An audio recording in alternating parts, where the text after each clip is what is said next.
All right, and I'm here with my man, Zach. What up, Zach? What's up, Jim? What's up? And here we are. We got the Punisher. Everybody loves Joe Garrison Punisher, right? How long will it take? What, a week before people are like, I don't even know what you're talking about? Most people will probably say that now. As it's going on. I mean, you were talking before this. It seemed like this was an ongoing series. Then suddenly it looks like it's only 4 issues. So this is the penultimate. There's no real feeling in this issue that this is a penultimate issue. So I think that it just got cut off. I think they're like, yeah, this isn't working. And it wasn't working from the get-go. And I'm not even talking about it not being Frank Castle. I'm talking about this book has been straight up garbage. It really hasn't developed any characters. The stories keep ending up, each issue that you pick up, you have no idea what's going on at first because things just advance to other places for reasons. And then you kind of have to figure it out yourself. And in this one, it's bad because David Pepose, he seems to think that we're invested in this character. He seems to think we're invested in AAA, you know, the character that's not like the AAA. tech gal, right? Also, that we would actually have any bit of feelings about Joe Garrison's family. We don't. You ended up being so generic with it to almost ape the Punisher stuff that you don't even feel like Joe Garrison has his own personality.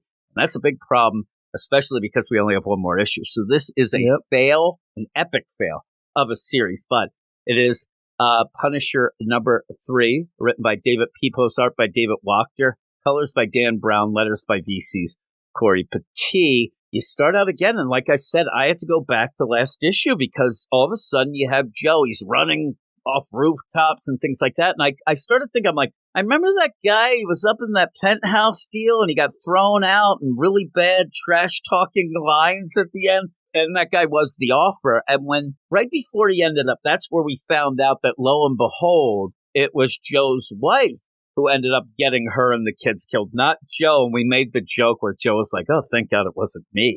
But even then, like, that didn't have any sort of impact because you don't know the character. You don't know anything. Like, the idea, even if it was Frank Castle, if you ended up after 2 issues saying, oh, it was this with your you wouldn't have any reaction then either. It's the reaction you'd have from reading Frank Castle for years and liking the character. That's where you start to get the feels for it.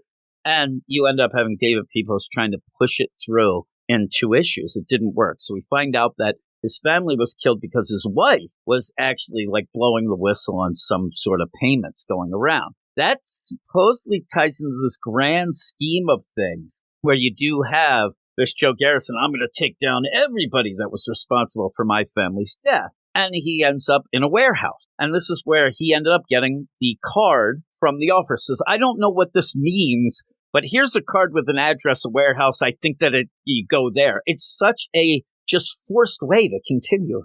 That's what this whole series has been. It just ends up one forced bit onto the next, and he's in the warehouse being chased by the police. Okay, Punisher stuff. He threw a guy out a window. He ended up with really bad trash talk, but now he's being chased by the police to then pretty much run into Fear Master, who is like the woman scarecrow if you're a DC fan, but is the daughter, we find out, of Mr. Fear. All this makes no damn sense. I mean, you go from one thing to the next, and when you get where he turns the corner and all of a sudden you get this Fear Master who looks like a vampire, like a human snake. Like, what happened? What happened here? I had no idea what was going on. I'm confused too, because it's just like, who shot him? Who hurt him? Oh, we don't know. We just know the police is after him. It's like, okay, well, we get to him on this rooftop, and it's like, oh, now he's going inside this warehouse, and then AAA's even like, oh, good, that's a perfect place to hide from the cops. But then later in the comic, it's like, oh, hey, Fear Master's involved. This is why I came to this warehouse, because that was the tip. And it's like, but what? Exactly. Yeah, it doesn't make sense. And then you go in this warehouse, and then just to force things more, you have like a bank of TVs that are playing the news report of the one thing that we're going to have to go from here to the next issue. Everything's just forced. And he's even gotten fear gas. So he's seeing things, hearing things, going through. While these 2 policemen give chase, we don't know anything about them either. None of this has really been set up. We've seen these police officers, but they have just been there to say, I think that Joe Garrison killed his family. We better go get him. Now, we know as readers that he didn't, but these guys... And then when one of the cops actually gets killed by Fearmaster, again, are we supposed to care? I don't. Oh, we hardly knew you. I don't even know these guys' names. Yeah, I think one's Ward. That's all I know. And when you have that, again, just pretend this was Frank Castle with years and years and years of books, whatever. I still wouldn't care about a police officer that's trying to gun down, the Punisher with wrong information. I mean, really doesn't have the right information and is going in guns a-blazing. But in the meantime, the one gets killed off. So all this goes, and I'm thinking to myself, like, the hell does this have to do with anything? And then because you end up, David Pepose is so heavy-handed, and I hate to say it, a hack, but ends up where now we're going to get Joe's inner fears. Oh my God, you mean Joe, who we barely know for 2 issues before? Like, we don't know these characters. You can't rely on these things where if you had an established character that ends up getting fear toxin, it would be interesting to see what their, inner fears were. What are the real fears of these characters? Say it was Daredevil. Say it was Frank Castle. But when you have Joe Garrison, guess what he's afraid of? That his family died. It's the only thing that we know about him. So he starts seeing the, ghost or the zombie deteriorating bodies of his wife and 2 kids who are just kind of there to say, oh, you didn't finish the job. The daughter doing a cartwheel for some reason. Yeah, it's just bullcrap. While that's going on, you see that somebody is creeping up on AAA. Suddenly she pulls out what is the biggest gun I've ever seen. Where'd she hide that gun? There's nowhere. She's at a computer She desk. just has it. It's taped underneath the bottom, I guess. Here's these guys behind her and just the biggest gun ever, and blows away one of the guys, but she's still captured. In that, then you end up where the ghost wife of Joe ends up saying, yeah, well, here's what happened, and we didn't finish the job. And then you go into a room where there's just a bunch of dead bodies hanging up. And he's like, oh no, so many bodies. And now we get to the point where he is kind of putting aside the whole concept of this. It's not now, oh, I got to finish who killed my family. It just gets diverted now to, I got to stop bad people who do bad things. He says, when my family died, I made my mission to wipe out the criminals responsible. But now I see how blind I truly was. Everyone. Well, the family, screw that. I'm going to get bigger things. It's all a bunch of bullcrap. He ends up where the other cop is now getting attacked by Fearmaster. Who cares? And he busts through to save this guy by pretty much putting a sleeper hold on Fearmaster and killing this monstrosity. And then the cop's like, I got to arrest you. He's like, listen, I didn't do anything. I didn't kill my family. I'm sorry I couldn't save your partner. You did just snap Fearmaster's neck.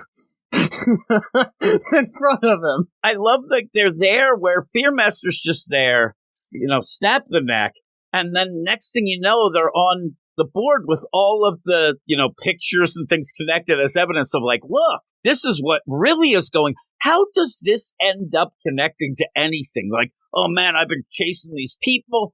Now I realize that they're just there to stop the Symkarian Bulgarian Peace Summit. What? I'm like, really? And I laugh too, because at one point these police officers, they're like, hey, we want some backup. We can't go in without backup. And they're like, no, we're delayed. The whole city's on fire because of gang war. I think they'd cancel the summit. I mean, this whole thing going down and the whole city's on fire, then you cancel it. Then at one point, it's the greatest thing because it's so bad. The cops are there and they're walking through and crap's going down. I don't want to curse too much. And the one says, oh man, maybe we should wait a while. And then the other goes, oh no, you have a daughter.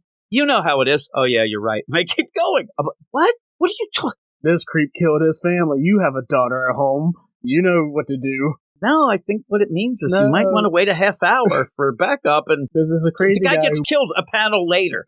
I want his ghost to go and F you as it's going off to heaven. So they're there looking at this wall of string and pins, the conspiracy wall that leads to this summit. Oh my God, they want to stop this peace summit. I'm like, who cares? And so his phone starts ringing. His phone that I love that fell out right next to the dead hand of Fearmaster. Oh, your phone. You better answer that. Oh, yeah, I'll answer it. Hey, what's up? This is me, and I'm going to take you down. We ended up having a piece of a puzzle on the phone. When I first saw that, I was like, a puzzle piece? What the hell is that? And then it's like, oh, it's Jigsaw. Yeah, Jigsaw. And I was Jigsaw. just like, oh. Man, Jigsaw. It's just like, it's so bad. It's beyond bad. It really is. And again, we're at the point where we were complaining before because, oh my, why would they have this? Why not use Frank Castle? Why you do it? It's gotten to the point in just 3 simple issues where it is so convoluted from when we were shooting bending bullets in the subway. How much of crazy stuff has happened in these issues that make no sense? And it is beyond just the idea, oh, we should have Frank Castle. This book stinks. This book, if it was a Frank Castle book, would have sucked just as much. This guy can't figure out how to write a story. The progressions in the issues themselves suck. And then, people just end up with weapons. We said last issue, remember where he ended up having that taser hand that just came out of nowhere, and He used that in this. You have AAA, who suddenly has the biggest gun you ever saw. Yep. And then at the end, they have AAA. It just doesn't make sense. Next, The Punisher Strikes Back. Yeah, really? Because I think it's The Punisher Strikes Out, because this is just bad. More cheesy action lines. I'm glad you brought that up. As he's strangling out, Fearmaster says, I don't understand. Damn you, why don't you just die? He ends up snapping the neck, so now he's going to trash talk to a corpse, but he says, that's the thing, Fearmaster. I don't scare easy. That's not what she said. That's the trash talk? I don't scare easy? It's so bad. It's so bad. That is the end of that. We have one more issue. And what would you give it? 3.5 out of 10. Yeah, I think I'm a 3. It's bad. Yeah, this is bad. One of the most cliche scenes is when he charges through the wall and it's just like these monsters trying to prey on others. It's time for me to start protecting others. Yeah. Not just trying to avenge my family. Not just avenge my family. It's the stupidest thing. The whole thing was based on, I got to get revenge for my family's death. And then we get to 3 issues, and he's already pretty much abandoned that. Nah, forget that. None of this makes sense. I mean, the idea that we're pretty much fighting what he seems to look at as a human snake who's using fear toxin. How did we get here? How did we get here from, oh my God, my secretary wife found out there were payments and ended up blowing the whistle on things that got our house blown up. And somehow it's connected to the Jigsaw group that is for some reason attacking the Peace Summit, and it's just like, what? How do we snowball here? That also is the play of things that he ended up doing for S.H.I.E.L.D., because they even mentioned a little that. You're like, what is going on? Like, he is just throwing things at you as if they mean something. But you said the worst part of this issue was that the only sort of personal thing he had going was the vengeance to get for his, and that's just completely wiped away in a way that didn't even feel like it had any weight to it. He's just like, oh, I think I got to start looking at just bad people, not just the people. Like, that's something you say after you take care of the people who murdered your family. Then you say, you know what? My mission's not done. I thought I'd be done. I got to keep going because more people will suffer, and I won't allow that. He skipped that step. He's going to now get vengeance for us all. Everybody's going to end up saving us all. Oh, God bless you, Joe Garrison, you son of a gun. Weird Science is the revolution.